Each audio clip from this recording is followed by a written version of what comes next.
Hey, slackers, welcome back. This is video lesson 14. We are going to wrap up sampling techniques or sampling methods because it's just straight vocab, right? And it was a nice little break from everything we've been doing, but we have one more thing to cover, which I'm not going to lie, we're going to spend a couple weeks on. And then from there, I don't know, we're going to get a little creative and see what happens. I may give you some projects, some things, whatever, to wrap up the quarter. Review, okay? We're not taking final exams. I think I explained this already. So you don't have to stress about that. There's going to be no final at the end of the year, okay? But basically, this is our second to last topic, okay? Even though, excuse me, I'm yawning. All this madness and school closing as of March 12th and school closed for the remainder of the year, still managed to get through the curriculum, and pretty early, just in time for what would have been a review. Okay, so with that being said, let's put that aside. Let's talk about the vocab first before we go through the homework. The homework for video lesson 13 was to do these 13 multiple choice questions. And I already showed you, even though it's not posted yet, the graded assignment. The graded assignment has 4 multiple choice, 5 and 6 are biased, what's wrong, what's the bias, okay? And 7, 8, 9, 10, the last 4 are random, systematic, stratified, or clustering. So there's only really 10 questions on the graded assignment that I'm going to post with video lesson 14, this video. And I want them done by Friday. And then next week we're going to start binomial expansion theorem, which is like, bleh, but we'll work it out together. Never fear, Mr. Carroll's here. So first I want to talk about the vocab. We talked about 5 sampling methods, 5 sampling techniques. It's the same thing. Random, systematic, stratified, clustering, and convenient sampling. Let's talk about random first. Random has to be completely what? That's right, it has to be completely random. They usually say something like, you assign everybody a number, and then you pick random numbers from a random number table or a random number generator, or you pick numbers randomly out of a hat, or you pick names randomly out of a hat. Those are all simple random samples. Then we have systematic. What's the root word of systematic? Systematic means there's a system in place. So that's the every kth object. Like I ask every 3rd person as they enter the mall, even though nobody's going into the mall lately. I ask every 10th person as they get off the bus. I ask every 5th person on the grocery line, on the checkout line. I ask every 15th person as they walk into the grocery store. Quality control, I check every 50th pair of jeans that comes through a DKNY factory. Okay, so on and so forth. Those are all systematic sampling methods. There's a system in place. Every 10th, every 100th, every 50th. Then you have stratified and clustering. I feel like these are the ones that are a little difficult. Stratified and clustering refers to a really, really, really big population. Okay, so you want to study a really big group. And I divide the group up into small random samples, little groups. I take all the people I want to draw conclusions about, and I cut them up into small random samples, small random unbiased samples. Depending on what those little groups are based on, how I decided to separate them from each other, is the difference between stratified and clustering. So, clustering is a geographical area or location. Like, I want to do a study about the United States of America and coronavirus, so I divide it up by state. I want to do a study about New York State and the coronavirus, I divide it up by county. I want to do a study about Long Island and the coronavirus, I divide it up by county, Suffolk and Nassau.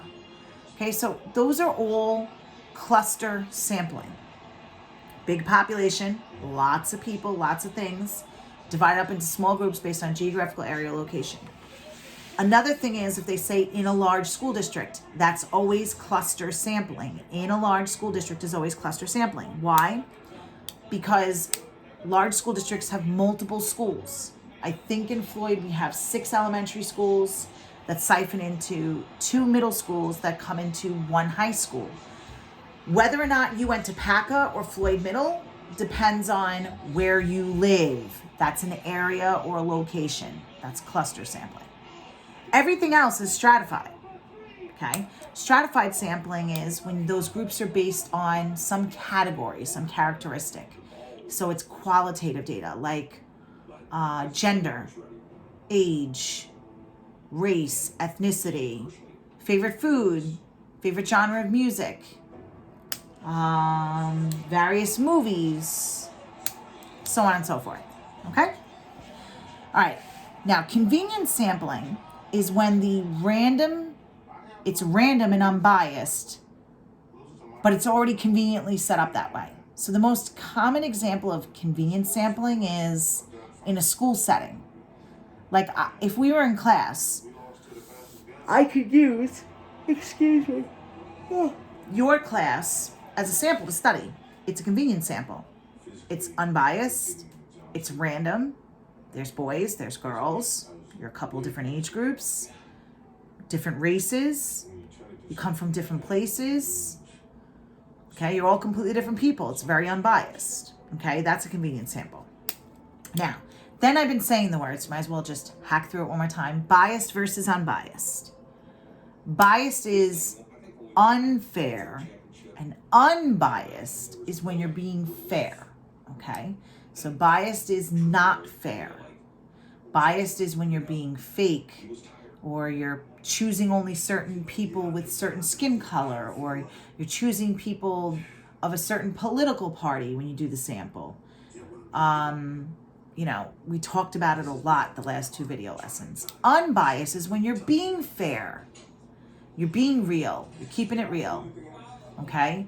I'm not just asking Republicans. I'm asking Republicans and Democrats and independents and Green parties and liberals and conservatives. I'm asking everybody across the board. I don't care what your political party affiliation is. I want this to be an unbiased random sample. That's fair. Okay? If I'm being unbiased, I'm asking both genders, male and female, not just male. Okay? These are all examples of unbiased. All right, so let's look at my 13 examples. Let's see how you did. Okay? A large corporation wants to find out which benefit plans its employees would prefer. Which procedure would be most likely to obtain a statistically unbiased sample? Okay, so I want it to be fair. Survey a random sample of employees from a list of all employees. So just make a random list. Okay. Invite all employees to indicate their choices by email. Place suggestion boxes at random locations in the company's plant and offices. Assemble a group with one member from each department and record the preferences of these employees. All right, I don't want to just have one person from each department. Because what if that one person that I randomly select, what if they're married and their significant other has insurance, so they don't really care? They're like, I don't care. So I don't think that's a good one. Just pick a random amount of people from every person? That sounds like it's pretty unbiased. Invite all of them to give you by email. Well, the problem with that is email, your name's attached to it. So some people might be hesitant to give their actual opinion on email because they're afraid it could cause their boss to be angry at them or something or not agree. I'm going to go away from the email. Put suggestion boxes at random locations. Well, I don't really want to do that because unless it's very perfectly placed where you put it. Otherwise, if you put it at random spots, what if certain departments never walk by those boxes or never go in that area? So I don't think that's good either. I'm just going to go with choice A. Okay. A university polled 500 of its students, randomly selecting them proportional to the number of students enrolled in each degree program. So they polled 500 random kids and wanted to make sure that it was representative to the amount of kids in each degree. Classify the sampling method.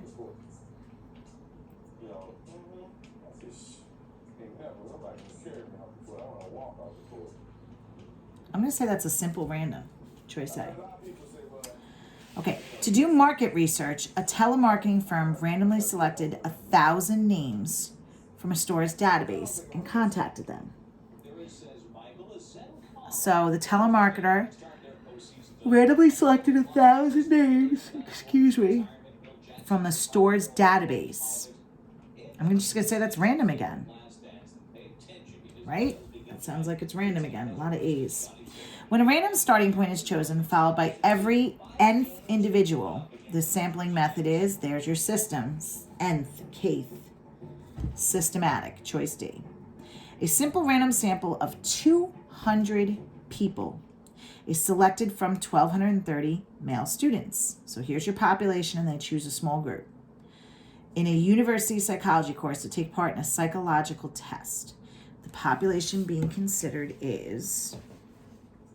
Oh, this is a good question. Who's the population here? The 200 people or the 1,230 people? Who's the population?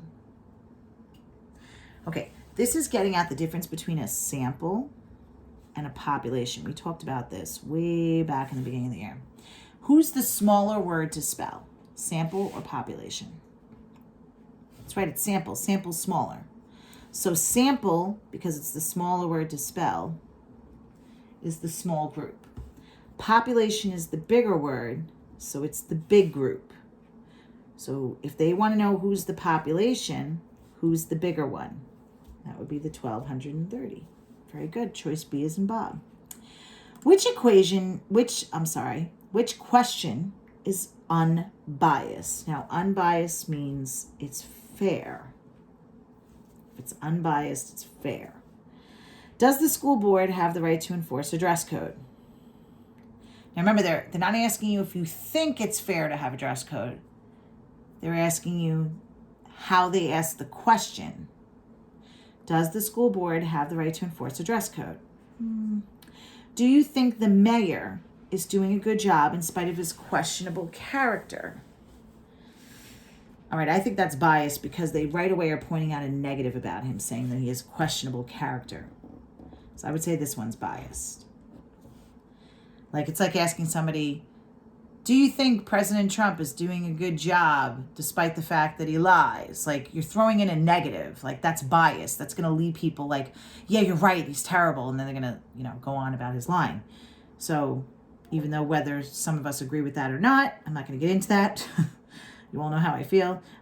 It's just an example of why it's biased. It's not fair, okay, to point out a negative when you're asking somebody's opinion about somebody. Do you prefer daytime or evening television programming? Do you think the government should be allowed to cut down trees willy-nilly to build a new highway? What? What is willy-nilly? What is that? Do you think the government should be allowed to cut down, I guess, any tree you want to build a new highway?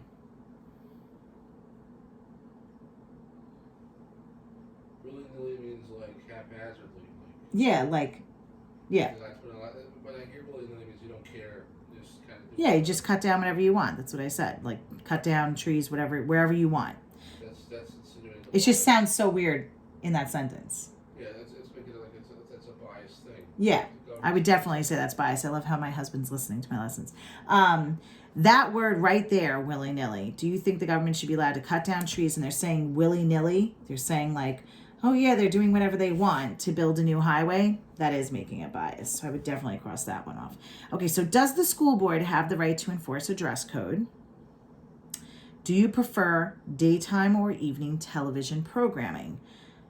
Which one do you think is the most fair as far as questioning goes? Does the school board have the right to enforce a dress code?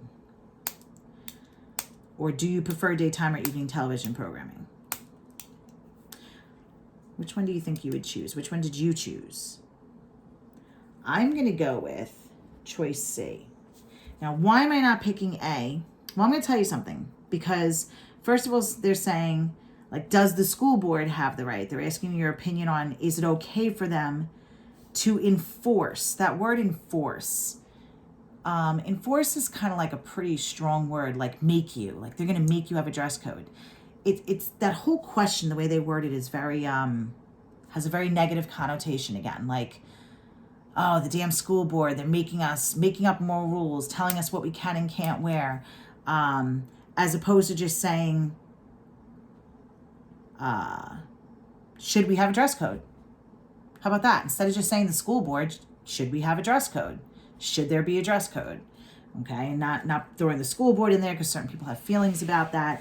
Not saying the word like enforce because that's almost saying like hate. It's a very strong negative word. And dress code is a sensitive topic. So I would definitely say it's C. All right, let's keep going, darlings. 7. Which question is biased? Oh, yeah. Here we go. Do you prefer daytime or evening television programming? Is this the same thing? Oh, it's very similar. Okay. Do you prefer daytime or evening television programming? Should there be a school dress code? Do you prefer news or mindless sitcoms? Do you think a new highway should be built? Okay, read your questions to yourself. And again, think to yourself, biased is unfair. So I want a question that isn't leading anybody one way or the other, isn't giving them a negative feeling with the way I ask the question, isn't, throwing my opinion into the question. Do you like watching TV during the day or at night? And I think that's pretty unbiased. Should there be a school dress code? Well, that's funny because that's how I corrected that one, right? When the other one on question 6 said, does the school board have the right to enforce a dress code? I said, why don't you just say, should we have a dress code? So there you go. There's an example of why I was saying that was unbiased. Do you prefer news or mindless sitcoms? And the last one is, do you think a new highway should be built? Well, the do you think a new highway should be built is just a yes or no question, right? I would say that's pretty unbiased. It's this one, choice C. Why? What is in there that makes it biased? Okay, if you don't see it, it's the word mindless, where they're kind of saying like, oh, do you like watching the news or just stupid crap on TV? Like stupid reality television. Like, again, that's a negative connotation. I'm throwing my opinion in there by saying mindless. Okay, so that's your biased part. Choice C. Which of the following is most likely to be a random sample? So Bill uses a computer to randomly generate numbers to choose which senators to whom he will send a letter. Well, I'm seeing randomly generating numbers, and I'm thinking that's the random one. But let's check our other choices. Every 5th patron, right there, stop. Every 5th. That's a system in place, right? That's systematic. That's an example of systematic. Every student in a high school is surveyed. If it's every kid at the high school, I would say that's convenience. 5 statistics classes, that's another convenience one, are selected and each person in those classes is surveyed. I would say that's convenience also because it's in a school setting. So it's got to be this one, random number generator. Random has to be random. All right, a traffic cop was stopping every 5th car to check for insurance and license. What type of sampling method is the cop using? If it's every 5th, we just went over this. That's right, it's choice C, systematic. Which type of sampling method is being employed in the following example? So they're going to give you the example, and now we're going to pick which one it is. A newspaper reporter wants to know what the people of Georgia think about the latest trades the Braves baseball team have made for an article, but is running late. So the reporter decides to just ask people at the news office what they think to provide a sample of the public's opinion in the article. Ooh. A newspaper reporter wants to know what the people of Georgia think. So basically they wanted to know what the people in the state think about the trades they made on a baseball team in that state. But the reporter ran out of time, so he's just going to randomly sample people at the news station. So what would that be? Is that simple random? Is it stratified? Is it clustering? Is it well, I would say it's not systematic. They're not saying he has to every 5th or every 3rd or every 4th. Is it stratified or clustering? Do we take a really big population of people and divide it up by an area, location, or a category? No. So now we're down to random and convenience. He asked people at the news office what they think to provide. They're not saying anything about it being random, are they? Like how he chose a sample. So I'm not going to go with that one. I'm actually going to go with convenience. All right. He asked people in the news station. Why would that be considered convenience? Because the people at the news station all live in different parts of the state. They all travel and commute from different areas. You know, if you take a news station like NBC or CNN, people travel from all over that state to get to that news station. So that's a convenience sample. Okay. Which type of sampling method is being employed in the following example? So here's another one. A post office manager was in charge of 11 postal delivery people. He wanted to do a study on the customer's level of satisfaction for the customers he works with. So he asked 3 of his delivery people to ask every person on their delivery route to rate their satisfaction in mail service on a scale of 1 to 10. They asked every single person. He randomly picked 3 of them and asked every single one that they delivered to.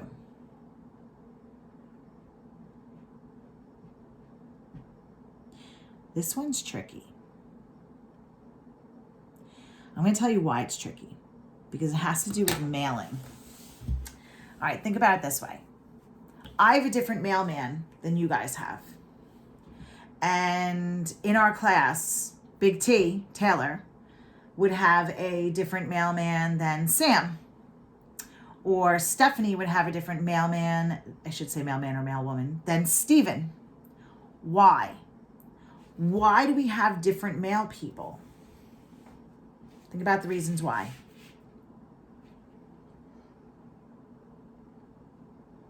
Okay. Everybody gets delivered mail. It's a lot of mail to deliver, right? Okay, so you have to have different mail people to cover all the mail that has to go out. It's a lot of mail to have to be delivered. And what determines who my mail person is compared to who yours are? That's right, where you live. It's a geographical area or location. So if they're saying they have 11 different postal people, each of those mailmen or mailwoman deliver to a different area or location in that town. So if I pick 3 of them, then I'm looking at 3 different areas or locations as opposed to all 11, which is a big population. So I'm talking about an area or location. This is actually cluster sampling. Okay, choice C. That's tricky because I'm mailman. All right, which survey question has the least amount of bias? Oh, we're back to biased and unbiased. So biased is unfair. It's not fair. Why are vegetables good for you? How many hours of sleep do you get? Do you think the media has a negative role in politics?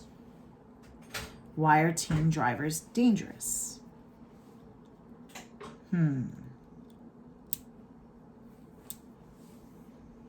least amount of bias. Which one is the most fair? I'm going to go with choice B.